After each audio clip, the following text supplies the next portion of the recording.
Siglo XIX. Contexto sociocultural. La herencia kantiana.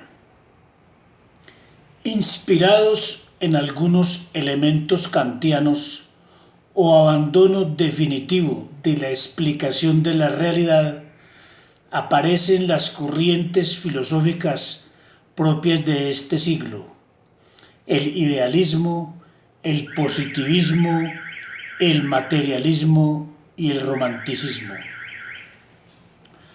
Para Kant, el ser humano tenía una doble condición: por un lado, un ser que habitaba el mundo natural de los fenómenos, y por otro, un ser que habitaba en el mundo de los noumenos, o sea, de las cosas en sí.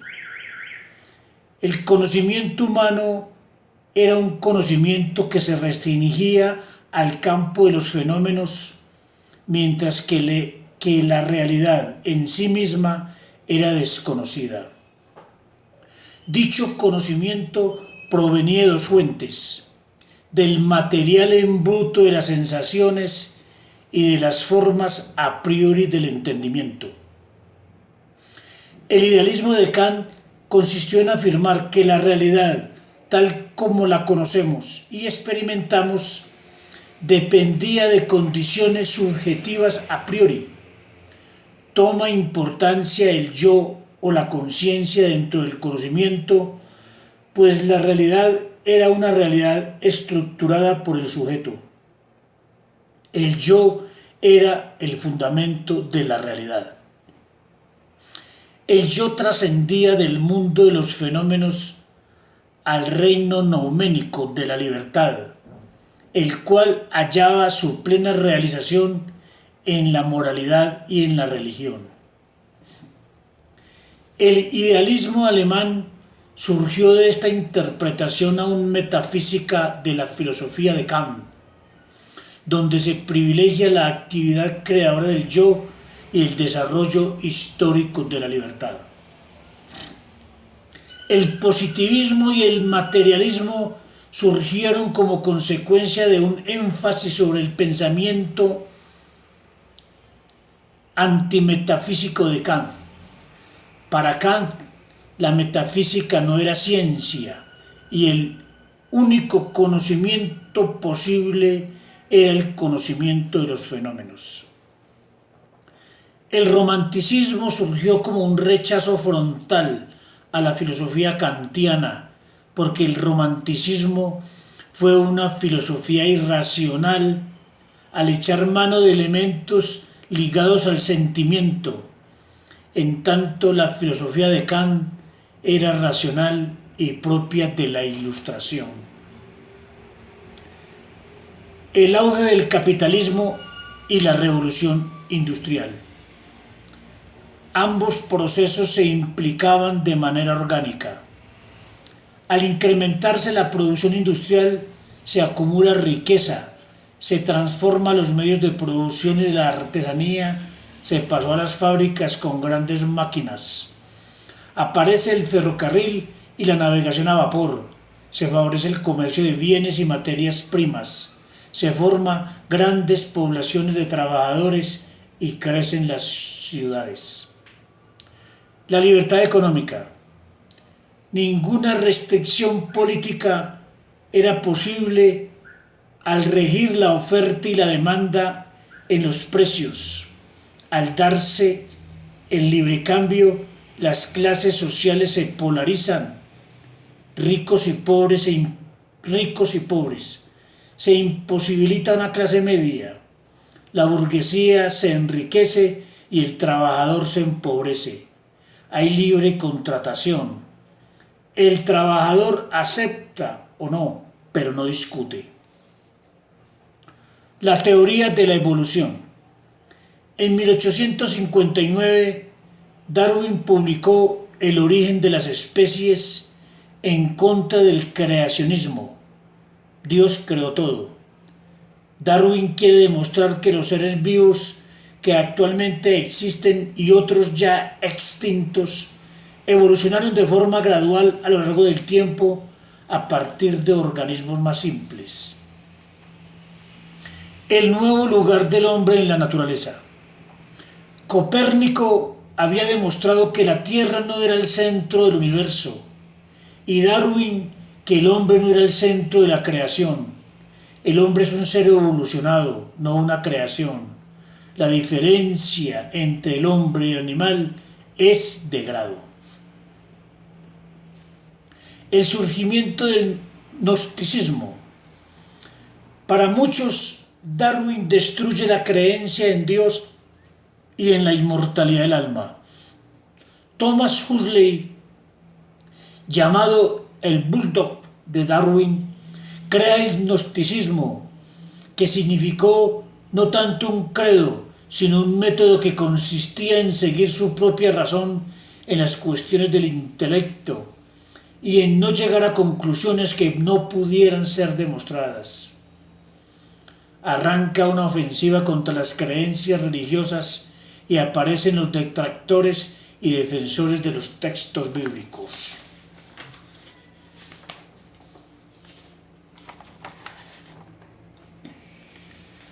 La dialéctica hegeliana.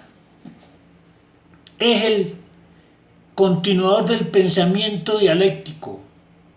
Para él, pensar dialécticamente era pensar que la realidad solamente era explicable a través de categorías dinámicas que permitieran comprender la naturaleza de los cambios históricos.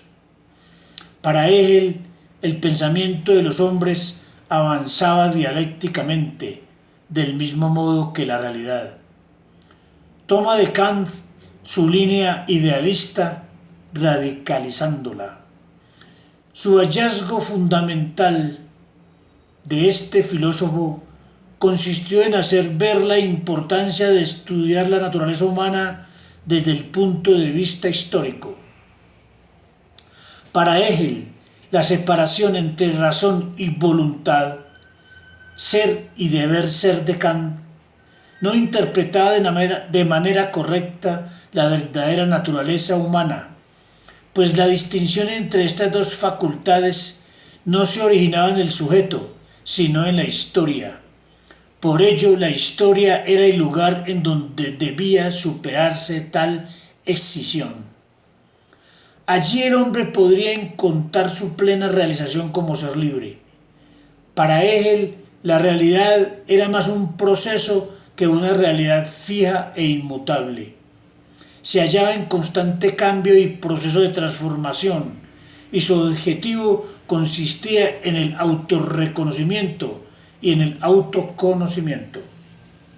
La realidad, con su dinamismo, tendía a superar sus limitaciones y hallar su plena realización. Este proceso para Hegel es dialéctico y se da en tres momentos: la tesis o afirmación, la antítesis o negación y la síntesis o negación de la negación, superación. El conocimiento dialéctico. Hegel afirmaba que el conocimiento era verdadero si era un conocimiento absoluto. Por tanto, conocer una cosa implicaba conocer la totalidad de sus posibles relaciones en lo real. En otras palabras, Hegel identificó pensar y ser, el idealismo absoluto. Para Hegel, el sujeto del proceso dialéctico era el espíritu. La razón o lo ideal se hallaba en lo más profundo de la realidad, por lo que es posible adecuar la razón con lo real. Todo lo racional es real y todo lo real es racional. El idealismo de Hegel es absoluto porque lo único que existe es el espíritu. El desarrollo dialéctico del espíritu se da en tres momentos: espíritu subjetivo, se explica a través del hombre bajo la forma de la libertad y el pensamiento y que alcanza nivel en la autoconciencia. La filosofía, momento de reconciliación en el que el espíritu logra su autoconciencia.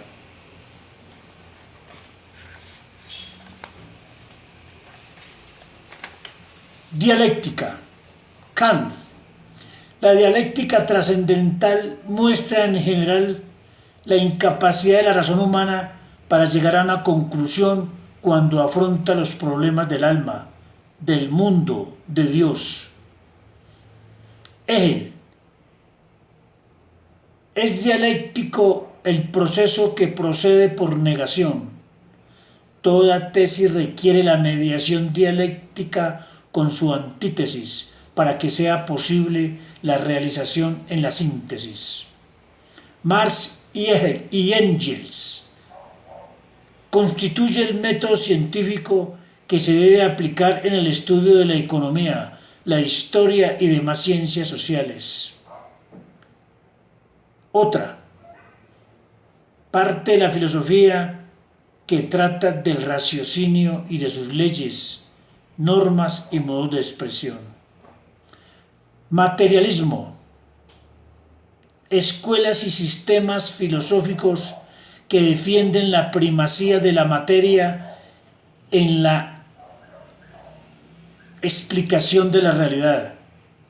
Materialismo dialéctico considera la realidad objetiva como la única que prueba la existencia. Entiende que los procesos naturales y espirituales están sujetos a unas leyes que traducen la dinámica propia de la naturaleza: evolución, transformación. Materialismo histórico. Aplicación del materialismo dialéctico al análisis de la sociedad. Parte del principio de que el mundo de la conciencia, historia, debe interpretarse en base a la relación entre social y material.